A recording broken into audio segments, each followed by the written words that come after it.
Hello friends, આજના લેક્ચરમાં આપણે વિદ્યુત ફ્લક્સના અલગ અલગ સૂત્રો, એકમો અને પારિમાણિક સૂત્રોની વાત કરવાના છીએ. આ ઉપરાંત ફ્લક્સ પર આધારિત કેટલાક એમસીક્યુ જોઈશું. આપણી બુકની અંદર ફ્લક્સના અલગ અલગ 3 ટોપિક આપેલા છે, જેમાંના એક ટોપિકની ચર્ચા આપણે આના પહેલાના લેક્ચરમાં કરી હતી, જેમાં આપણે વિદ્યુત ફ્લક્સ, સમાન વિદ્યુત ક્ષેત્રમાં પૃષ્ઠ સાથે સંકળાયેલ ફ્લક્સનું સૂત્ર અને વિદ્યુત ફ્લક્સની વ્યાખ્યા જોઈ હતી. બાકીના જે 2 ટોપિક છે જેની ચર્ચા આપણે આના પછીના લેક્ચરમાં કરીશું. તો જોઈએ, જે 3 અલગ અલગ ટોપિક છે એ 3 ટોપિક પર આધારિત ફ્લક્સના સૂત્રો કયા કયા છે. તો ગયા લેક્ચરમાં આપણે વાત કરી હતી કે વિદ્યુત ક્ષેત્રમાં મૂકેલા કોઈ પૃષ્ઠમાંથી પૃષ્ઠને લંબ રૂપે પસાર થતી વિદ્યુત ક્ષેત્ર રેખાઓની સંખ્યાને આપેલ પૃષ્ઠ સાથે સંકળાયેલ ફ્લક્સ કહે છે. ફરીથી મિત્રો ધ્યાન રાખજો, પૃષ્ઠ સાથે સંકળાયેલ વિદ્યુત ફ્લક્સ એટલે શું? સમાન વિદ્યુત ક્ષેત્રમાં પૃષ્ઠ સાથે સંકળાયેલ ફ્લક્સની વ્યાખ્યા આપણે કઈ રીતે આપી શકીએ? તો વિદ્યુત ક્ષેત્રમાં મૂકેલા કોઈ પૃષ્ઠમાંથી પૃષ્ઠને લંબ રૂપે પસાર થતી વિદ્યુત ક્ષેત્ર રેખાઓની સંખ્યાને આપેલ પૃષ્ઠ સાથે સંકળાયેલ વિદ્યુત ફ્લક્સ કહે છે. હવે મેં તમને ગયા લેક્ચરમાં જ કીધું હતું કે ક્ષેત્રફળ સદિશ છે, એને આપણે એ વડે પણ દર્શાવી શકીએ છીએ અને એસ વડે પણ દર્શાવી શકીએ છીએ. એટલે ગયા લેક્ચરમાં મેં ક્ષેત્રફળ સદિશને એ વડે દર્શાવેલો હતો. આ લેક્ચરની અંદર બુકમાં ઘણી બધી જગ્યાએ ક્ષેત્રફળ સદિશને એસ વડે દર્શાવેલો છે. એટલે આજના લેક્ચરમાં એની જગ્યાએ મેં એસ નો ઉપયોગ કરેલો છે, પણ બેમાંથી તમે ગમે તે સંકેતનો ઉપયોગ કરી શકો છો. તો સૂત્ર જોઈએ આપણે. પહેલું સૂત્ર વ્યાખ્યા પરથી, ફ્લક્સનો સંકેત phi is equal to સદિશ E ડોટ સદિશ S, અથવા ડેલ્ટા S ક્ષેત્રફળ ધરાવતા પૃષ્ઠખંડ સાથે સંકળાયેલ flux delta phi is equal to સદિશ E ડોટ ડેલ્ટા S સદિશ થશે. phi is equal to E સદિશ ડોટ S સદિશનું મૂલ્ય લઈએ તો અહીંયા બે રાશિઓનો અદિશ ગુણાકાર છે, અને અદિશ ગુણાકાર હોય એટલે શું આવે? cos થીટા આવે. તો મૂલ્ય આપણે લખી શકીએ phi is equal to ES cos theta, અને આ સૂત્ર delta phi is equal to સદિશ E ડોટ ડેલ્ટા S સદિશનું મૂલ્ય લખવું હોય તો આપણે લખી શકીએ કે delta phi is equal to E delta S cos theta, જ્યાં થીટા એ વિદ્યુત ક્ષેત્ર સદિશ E અને ક્ષેત્રફળ સદિશ S વચ્ચેનો કોણ છે. આ ખાસ ધ્યાન રાખજો. હવે પછીનો ટોપિક આપણે અગાઉના લેક્ચરમાં જેની ચર્ચા કરવાના છીએ એ નું સૂત્ર કંઈક આ પ્રમાણે છે કે કોઈ પણ પૃષ્ઠ સાથે સંકળાયેલ ફ્લક્સ એટલે કોઈ પણ પૃષ્ઠ સાથે સંકળાયેલ ફ્લક્સ એટલે તે પૃષ્ઠ પર વિદ્યુત ક્ષેત્રનું પૃષ્ઠ સંકલન. કોઈ પણ પૃષ્ઠ સાથે સંકળાયેલ ફ્લક્સ એટલે તે પૃષ્ઠ પર વિદ્યુત ક્ષેત્રનું પૃષ્ઠ સંકલન, જેનું સૂત્ર થાય છે phi is equal to integration S. અહીંયા S નો અર્થ થાય છે પૃષ્ઠ પર પૃષ્ઠ સંકલન. કોઈ પૃષ્ઠ પર પૃષ્ઠ સંકલન, જો L હોય તો રેખા સંકલન, V હોય તો કદ સંકલન. અહીંયા S નો અર્થ થાય છે પૃષ્ઠ સંકલન. તો ઇન્ટિગ્રેશન સદિશ E ડોટ ds સદિશ, એનું મૂલ્ય લખવું હોય તો phi is equal to integration E ds cos theta, જ્યાં થીટા એ વિદ્યુત ક્ષેત્ર E અને ક્ષેત્રફળ સદિશ ds વચ્ચેનો કોણ છે. ત્રીજો ટોપિક જેની પણ ચર્ચા આપણે હવે પછીના લેક્ચરમાં કરીશું. જો કોઈ બંધ પૃષ્ઠ વડે ઘેરાતો વિદ્યુતભાર Q હોય, કોઈ બંધ પૃષ્ઠ, આવું કોઈ તમને બંધ પૃષ્ઠ આપેલું હોય અને એના વડે ઘેરાતો વિદ્યુતભાર જો Q હોય, તો તેવા પૃષ્ઠ સાથે સંકળાયેલ ફ્લક્સ નું સૂત્ર phi is equal to Q by epsilon 0 છે. કોઈ તમને પૃષ્ઠ આપેલું હોય અને પૃષ્ઠ વડે જો ઘેરાતો વિદ્યુતભાર Q હોય, તો એવા બંધ પૃષ્ઠ સાથે સંકળાયેલ flux phi is equal to Q by epsilon 0 થાય છે, જેને આપણે ગાઉસનો નિયમ તરીકે ઓળખીએ છીએ. ગાઉસ અથવા ગૌસના નિયમ તરીકે ઓળખવામાં આવે છે. તો આ ગાઉસના નિયમનું સૂત્ર થયું phi is equal to Q by epsilon 0. વિદ્યુત ફ્લક્સ એ કેવી રાશિ છે? તો મેં તમને અગાઉના લેક્ચરની અંદર જ ચર્ચા કરી હતી કે બે રાશિઓનો, બે સદિશ રાશિઓનો અદિશ ગુણાકાર કરવામાં આવે તો મળતી રાશિ કેવી હોય? અદિશ. માટે વિદ્યુત ફ્લક્સ એ કેવી રાશિ છે? તો વિદ્યુત ફ્લક્સ એ અદિશ રાશિ છે. હવે આપણે ફ્લક્સના અલગ અલગ એકમો બનાવીએ. તો પહેલા તો યાદ રાખી લેજો કે વિદ્યુત ફ્લક્સનો એસઆઈ એકમ છે ડબલ્યુબી. ડબલ્યુબી એટલે વેબર. શું? વેફર નહીં ભાઈ, વેબર. તો વિદ્યુત ફ્લક્સનો એસઆઈ એકમ છે વેબર. ડબલ્યુબી નો એસઆઈ એકમ છે વેબર, વેફર નહીં, વેબર. યાદ રાખજો. હવે આપણે બીજા એકમો બનાવીએ. તો સૂત્ર ફ્લક્સનું આપણી જોડે છે phi is equal to E into S છે. તો વિદ્યુત ક્ષેત્રનો એક એકમ મેં તમને યાદ રાખવાનો કીધો છે ન્યૂટન પર કુલમ, અને ક્ષેત્રફળનો એકમ થયો મીટર સ્ક્વેર. એટલે ફ્લક્સનો એક એકમ થશે newton metre square by coulomb. બીજો એકમ બનાવીએ આપણે ES.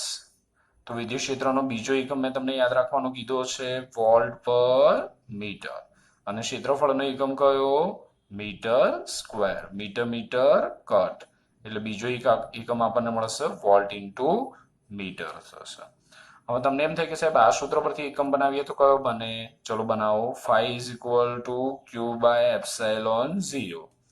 હવે વિદ્યુત ભારનો એકમ કયો થયો? કુલમ થયો. એપ્સાઇલોન 0 નો એકમ કયો થયો? તો એપ્સાઇલોન 0 નો એકમ coulomb square by newton metre square. એ ઉપર જશે તો newton metre square. Coulomb coulomb cut, એટલે newton metre square by coulomb, જે આ જ એકમ છે. તો વિદ્યુત ફ્લક્સના બાકીના બે એકમો કયા આપણને મળ્યા? તો એક એકમ આપણને મળ્યો વોલ્ટ ઇન્ટુ મીટર, અને બીજો એકમ આપણને મળ્યો newton metre square by coulomb.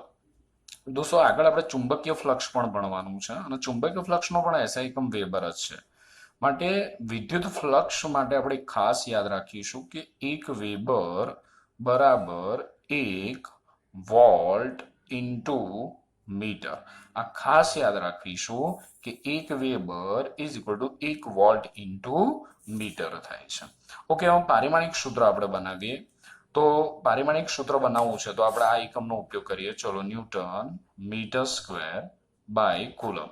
હવે ન્યૂટનનું પારિમાણિક સૂત્ર શું છે? તો ન્યૂટનનું પારિમાણિક સૂત્ર છે m1l1t-2 છે, અને મીટર સ્ક્વેર એટલે શું થશે? L2 થશે, અને કુલમ એટલે શું? A1T1 થશે.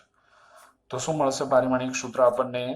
તો અંશમાં આપણને મળશે m1l3t-2 બાય A1T1.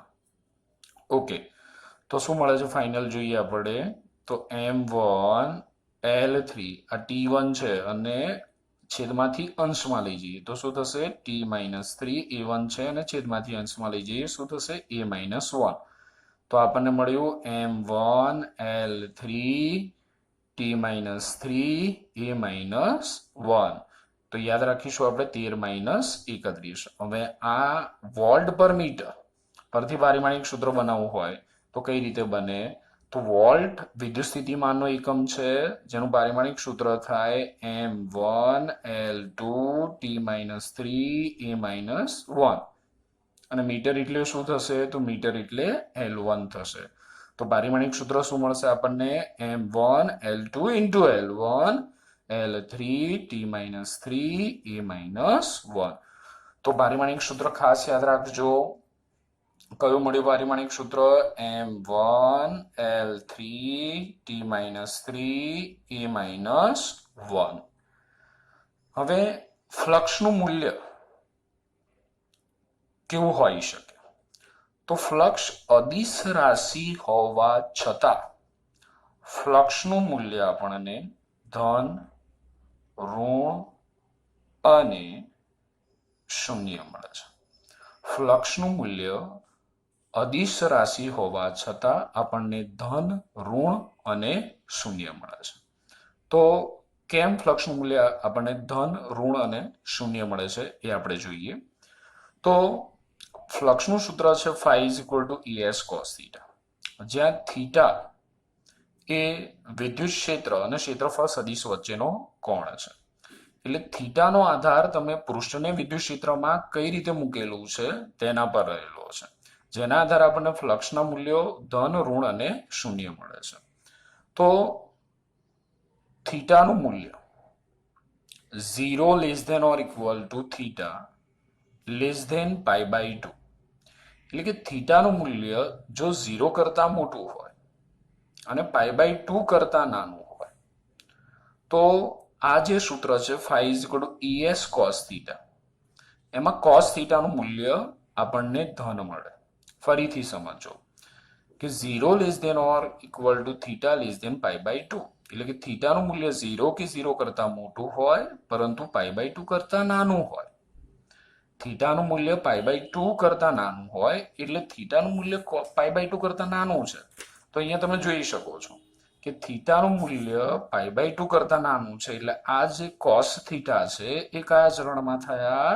પહેલા ચરણમાં થયા. પહેલા ચરણમાં થયા તો cos થીટાનું મૂલ્ય કેવું મળે? ધન. તો cos થીટાનું મૂલ્ય ધન મળે તો પછી ફ્લક્સનું મૂલ્ય પણ કેવું મળે? ધન મળે.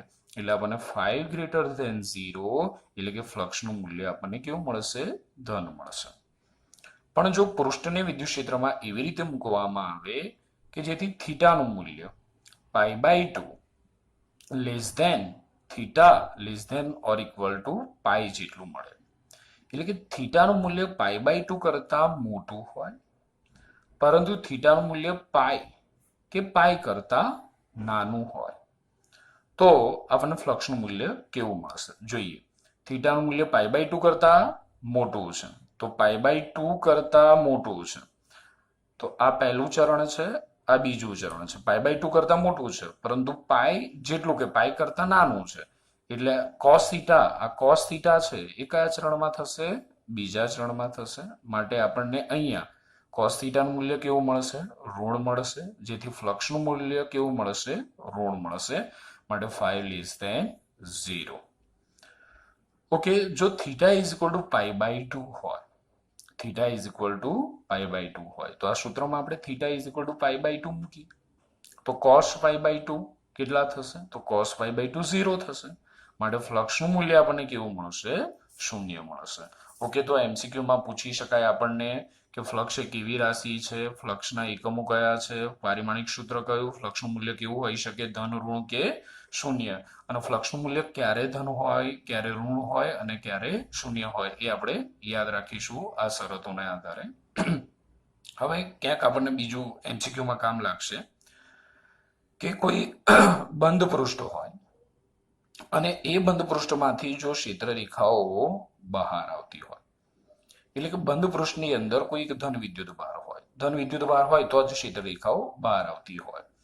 તો કોઈ બંધ પૃષ્ઠમાંથી જો ક્ષેત્ર રેખાઓ બહાર આવતી હોય તો તેવા પૃષ્ઠને કહેવામાં આવે છે બહિર્ગત પૃષ્ઠ તરીકે ઓળખવામાં આવે છે. જો કોઈ પૃષ્ઠમાંથી ક્ષેત્ર રેખાઓ બહાર આવતી હોય તો તેવા પૃષ્ઠને કહેવામાં આવે છે બહિર્ગત પૃષ્ઠ, અને આવા પૃષ્ઠ સાથે સંકળાયેલ ફ્લક્સનું મૂલ્ય ધન લેવામાં આવે છે. ખાસ યાદ રાખજો, જો કોઈ પૃષ્ઠમાંથી ક્ષેત્ર રેખાઓ બહાર આવતી હોય તો ફ્લક્સનું મૂલ્ય ધન લેવામાં આવે છે અને આવા પૃષ્ઠને કહેવામાં આવે છે બહિર્ગત પૃષ્ઠ. પરંતુ જો કોઈ પૃષ્ઠમાં ક્ષેત્ર રેખાઓ દાખલ થતી હોય, જો કોઈ પૃષ્ઠમાં ક્ષેત્ર રેખાઓ દાખલ થતી હોય તો આ પૃષ્ઠની અંદર કયો વિદ્યુત ભાર હશે? ઋણ વિદ્યુત ભાર, તો જ ક્ષેત્ર રેખાઓ અંદર દાખલ થતી હોય. તો જો કોઈ પૃષ્ઠમાં ક્ષેત્ર રેખાઓ દાખલ થતી હોય તો તેવા પૃષ્ઠને અંતર્ગત પૃષ્ઠ તરીકે ઓળખવામાં આવે છે અને આવા પૃષ્ઠ સાથે સંકળાયેલ ફ્લક્સનું મૂલ્ય ઋણ લેવામાં આવે છે. તો આપણે એટલું યાદ રાખીશું કે જો કોઈ બંધ પૃષ્ઠમાંથી ક્ષેત્ર રેખાઓ બહાર આવતી હોય તો ફ્લક્સનું મૂલ્ય ધન લેવામાં આવે છે, અને જો કોઈ બંધ પૃષ્ઠમાં ક્ષેત્ર રેખાઓ દાખલ થતી હોય તો ફ્લક્સનું મૂલ્ય ઋણ લેવામાં આવે છે. હવે અહીંયા તમે ત્રીજી આકૃતિમાં જોઈ શકો છો, આ બંધ પૃષ્ઠમાંથી જેટલી ક્ષેત્ર રેખાઓ બહાર આવે છે તેટલી જ ક્ષેત્ર રેખાઓ પૃષ્ઠની અંદર દાખલ થાય છે, ઉદાહરણ તરીકે આ પૃષ્ઠમાંથી 1, 2, 3, 4 અને 5 ક્ષેત્રરેખાઓ બહાર આવે છે.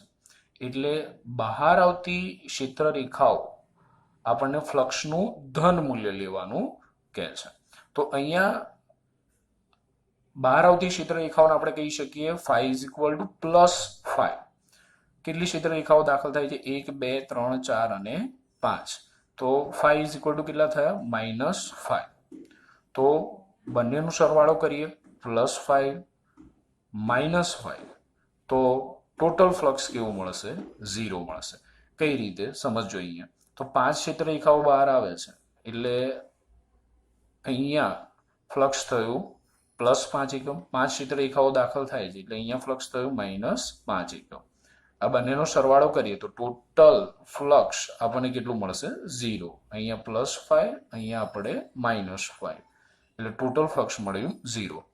તો જો કોઈ બંધ પૃષ્ઠમાં જેટલી ક્ષેત્રરેખાઓ દાખલ થતી હોય તેટલી જ ક્ષેત્રરેખાઓ બહાર આવતી હોય. જેટલી ક્ષેત્રરેખાઓ દાખલ થતી હોય તેટલી ક્ષેત્રરેખાઓ જો બહાર આવતી હોય તો તેવા પૃષ્ઠ સાથે સંકળાયેલ ફ્લક્સનું મૂલ્ય 0 થાય છે.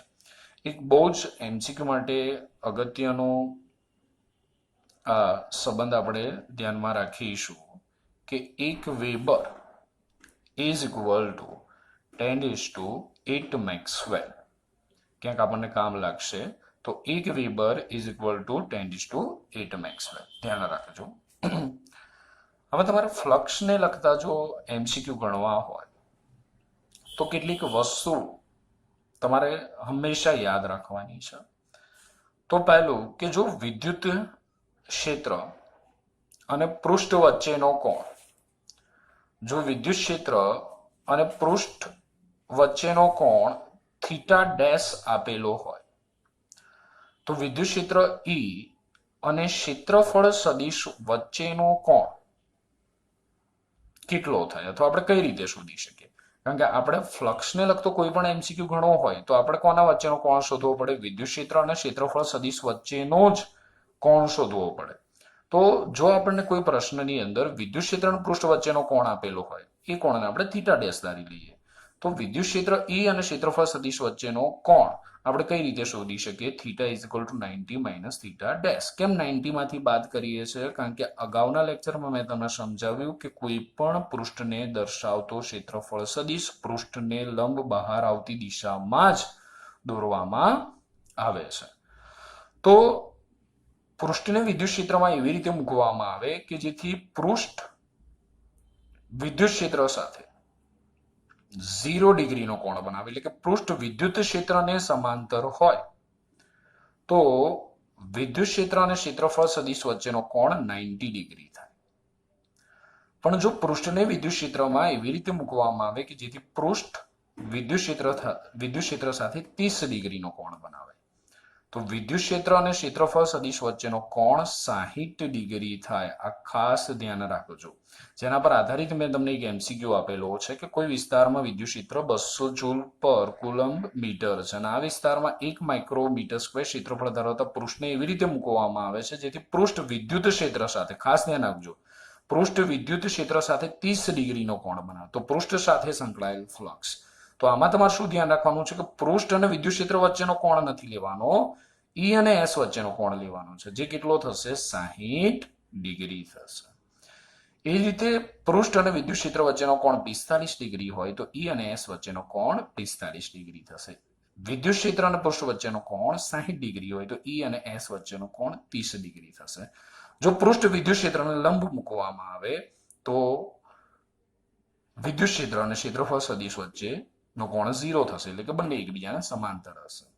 તો તમારે ખાસ એમસીક્યુમાં એટલું ધ્યાન રાખવાનું છે કે તમને વિદ્યુત ક્ષેત્ર અને પૃષ્ઠ વચ્ચેનો કોણ આપેલો છે કે ક્ષેત્રફળ સદિશ અને વિદ્યુત ક્ષેત્ર વચ્ચેનો કોણ આપેલો છે. જો રકમમાં તમને એવું કહેવામાં આવે કે પૃષ્ઠને વિદ્યુત ક્ષેત્ર સાથે θ' કોણે, એટલે કે આમાંથી કોઈ કોણે મૂકવામાં આવે તો તમારે E અને S વચ્ચેનો કોણ શોધવા માટે તમને જે કોણ આપેલો હોય એને 90 માંથી બાદ કરી દેવાનું. બસ એટલું યાદ રાખવાનું છે. બીજી વસ્તુ એક ખાસ આપણે ધ્યાનમાં રાખવાની છે કે પૃષ્ઠ XY સમતલમાં હોય તો ક્ષેત્રફળ સદિશ XY સમતલને લંબ એવી Z અક્ષની દિશામાં થાય. જો પૃષ્ઠ YZ સમતલમાં હોય તો ક્ષેત્રફળ સદિશ YZ સમતલને લંબ એવી x અક્ષની દિશામાં હશે અને પૃષ્ઠ XZ સમતલમાં હોય તો ક્ષેત્રફળ સદિશ XZ સમતલને લંબ એવી y અક્ષની દિશામાં હશે. તો ક્ષેત્રફળને કઈ રીતે દર્શાવે? તમને એવું કોઈ રકમની અંદર કે પૃષ્ઠને XY સમતલમાં મૂકેલ તો એનો ક્ષેત્રફળ સદિશ આપણે S સદિશ is equal to S K cap આ રીતે લખીએ છીએ, જે S એ મૂલ્ય અને K કેપ દિશા દર્શાવે છે. પૃષ્ઠને YZ સમતલમાં મૂકવામાં આવે તો ક્ષેત્રફળ સદિશને આપણે આ રીતે લખીએ છીએ, સદિશ S is equal to S I cap. જો પૃષ્ઠને XZ સમતલમાં મૂકવામાં આવે તો આપણે આ રીતે લખીએ છીએ, S સદિશ is equal to S J cap. ગયા લેક્ચરમાં મેં કીધું હતું, છતાં ફરીથી આપણે યાદ રાખીશું કે I cap dot I cap, J cap dot J cap અને K cap dot K cap હોય તો એનું મૂલ્ય 1 થાય. I cap dot J cap, J cap dot K cap અને K cap dot I cap હોય તો એનું મૂલ્ય 0 થાય. તેવી જ રીતે I cap cross J cap is equal to K cap, J cap cross K cap is equal to I cap અને K cap cross I cap is equal to J cap થશે. હવે અહીંયા ફ્લક્સ પર આધારિત કેટલાક MCQ મેં તમને આપેલા છે, એનો ખાસ તમે, કારણ કે હવે આપણામાં મેમરી એટલી રહી નથી, એટલે ખાસ સ્ક્રીનશોટ પાડી લેજો તમે લોકો અને એને ગણવાનો પ્રયત્ન કરજો. મેં અહીંયા નીચે જવાબો પણ તમને આપેલા છે. ઓકે, એટલે હું રકમ વાંચીને લેક્ચરને લાંબો નથી કરતો. આ જે MCQ છે એ ખાસ ગણજો. ટાઈમ મળશે તો હું આનું પણ એક વિડીયો લેક્ચર બનાવી દઈશ. ઓકે, ફરી ક્વેશ્ચન અને નીચે આન્સર આ રીતે.